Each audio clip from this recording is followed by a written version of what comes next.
जज भी रात ही राता बिक गया। अगर वो बिका नहीं होता या किसी बीजेपी के सत्ता के धारकों का, सत्ता धारकों का उनके ऊपर दबाव नहीं होता तो शायद वो ऐसा नहीं करता।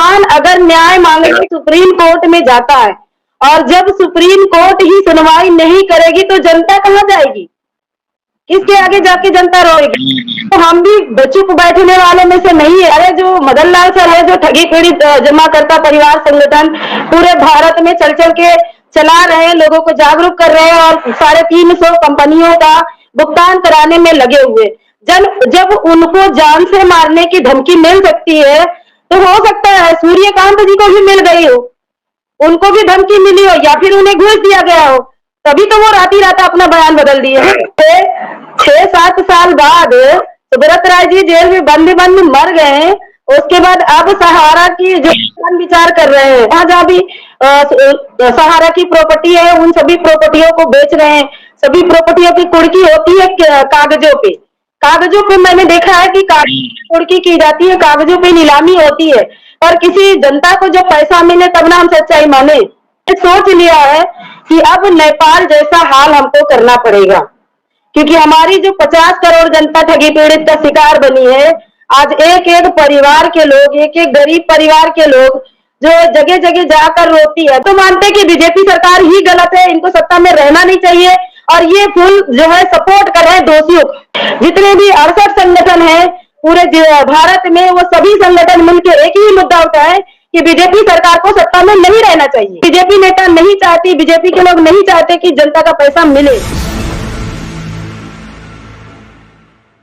साथियों, मेरा नाम आसिया बानो है, मैं राष्ट्रीय प्रवक्ता हूँ ठगी पीड़ित जमाकर्ता परिवार तब जब संगठन का।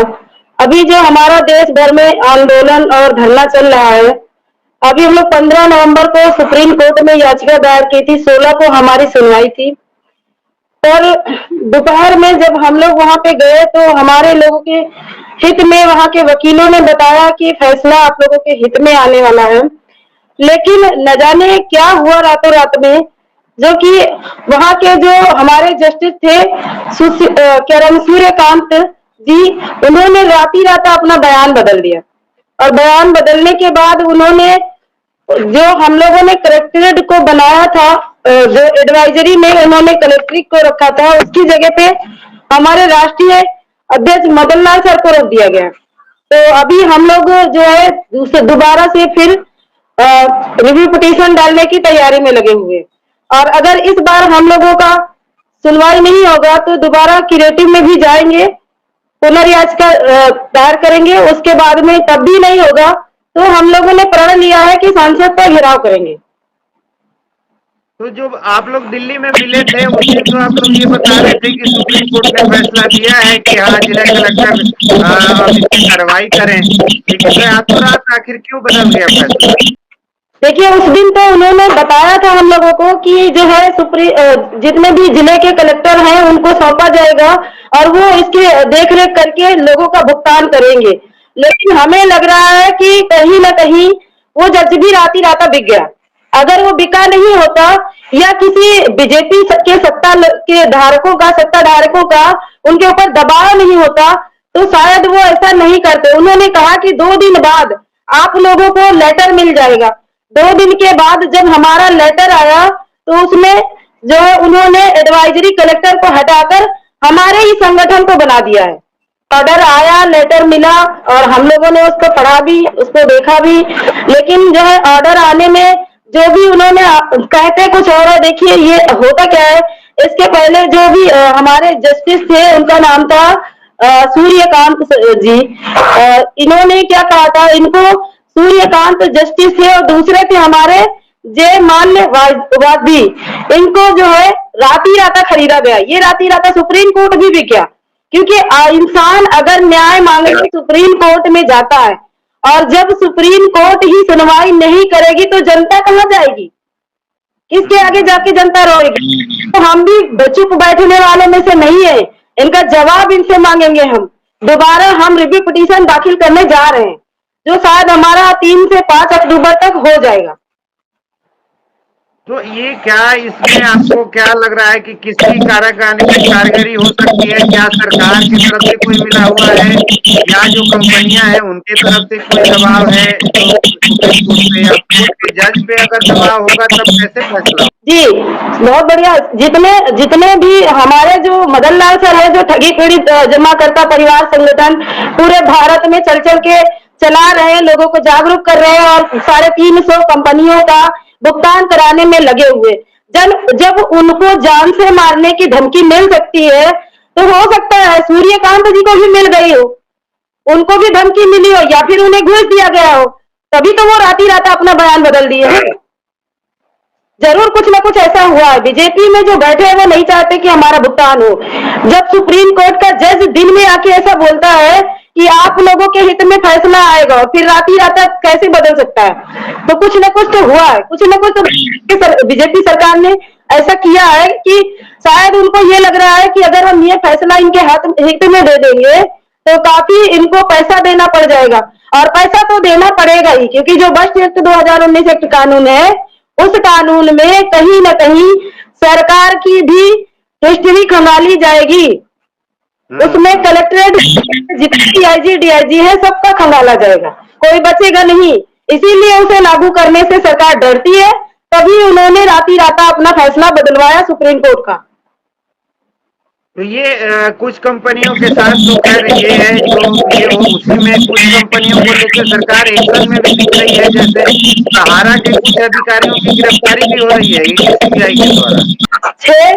6-7 साल बाद सुब्रत राय जी जेल में बंद मर गए।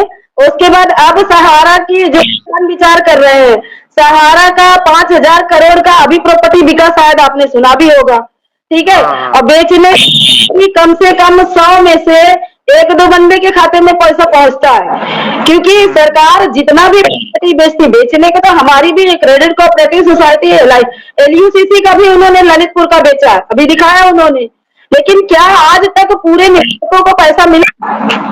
नहीं मिला है, क्योंकि वो इतने समय अगर देखी जाए तो इलेक्शन का दौर चल रहा, और इलेक्शन के दौर में सरकार बहुत सारे नए नए लॉलीपॉप देती।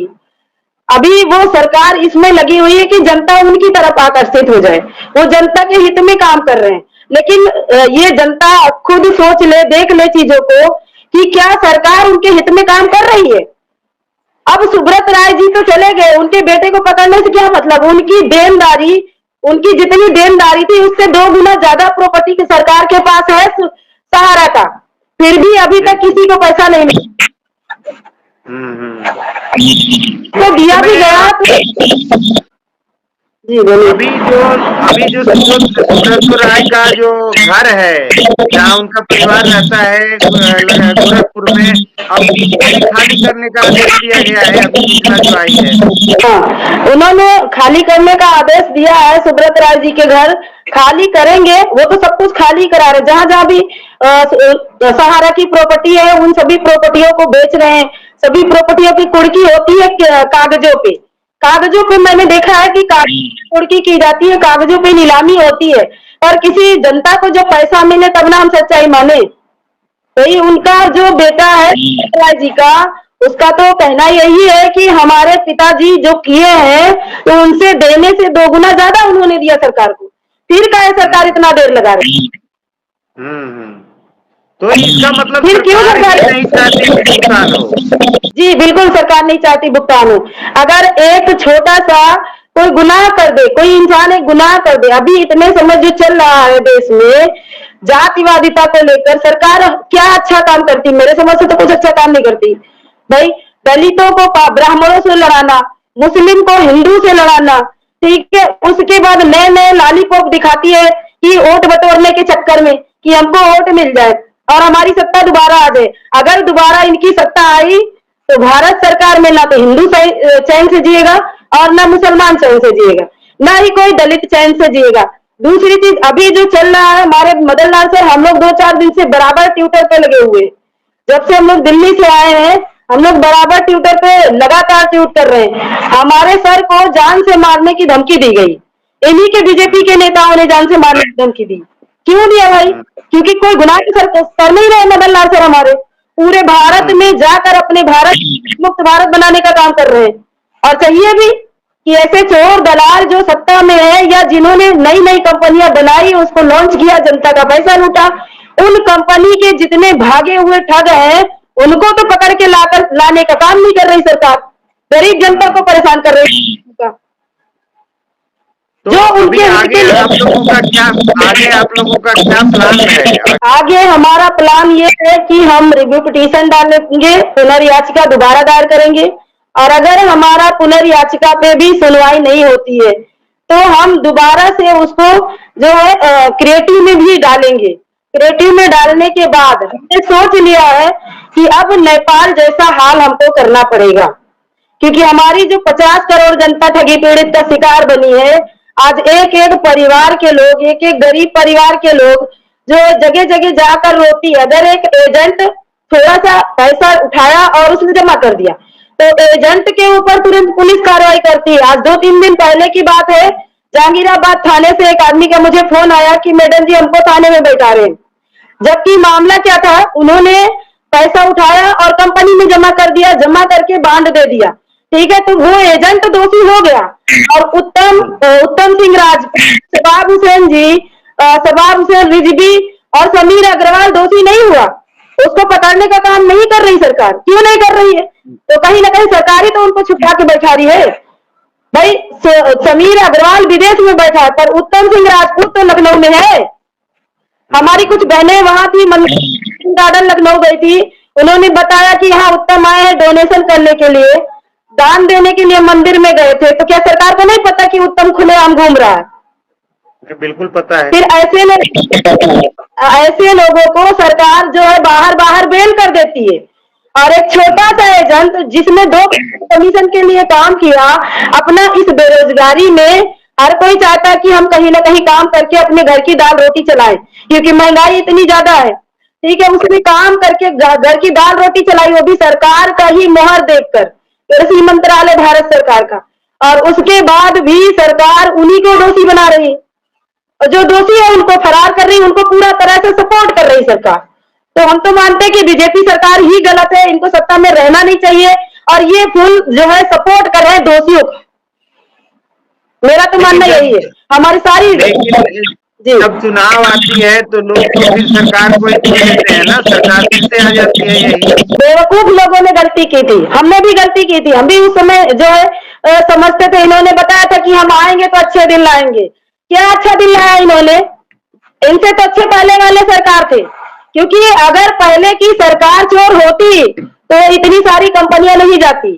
ठीक है, वो रेलवे नहीं बनाती, हवाई अड्डे नहीं बनाती, ठीक है, अस्पताल नहीं बनाती। इनके 2014 में जैसे ही आए, इन्होंने हर एक नागरिक का जीना दुश्वार कर दिया।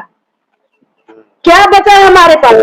हमारे पास कुछ बचा है? सब कुछ तो इन्होंने बेच लिया, और धीरे धीरे करके अभी बेच भी रहे हैं। अब जो है अभी तक तो जितनी भी सरकार, जितनी भी चीजें बनी थी उनको बेच रहे थे, अब देश की जनता को आपस में लड़वाने का काम कर रहे हैं।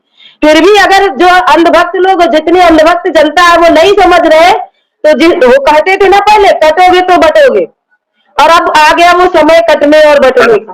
तो हम तो यही कोशिश जारी करेंगे कि जितनी भी मेरे संगठन के साथी हैं, जितने भी 68 संगठन हैं पूरे भारत में, वो सभी संगठन मिलकर एक ही मुद्दा उठाए कि बीजेपी सरकार को सत्ता में नहीं रहना चाहिए।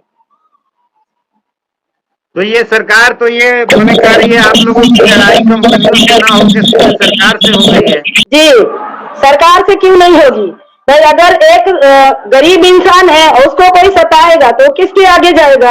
कानून किस लिए बना? कानून के आगे जाएगा। और कानून किसने बनाया? सरकार ने। अगर अब आप ही सोच लीजिए कि सरकार, अगर कोई इंसान यहाँ से जाता है तो वो जाएगा हाई कोर्ट, जो थाने में, फिर जस्टिस के पास, फिर सीधा एक ही उपाय बचता है सुप्रीम कोर्ट। और जहां पे सुप्रीम कोर्ट के सही से जो काम न करे और वो रातों रात बदल जाए तो बहुत बड़ी बात है। ये इतनी बड़ी बात है कि जलियांवाला बाग बनने वाला है इस देश का।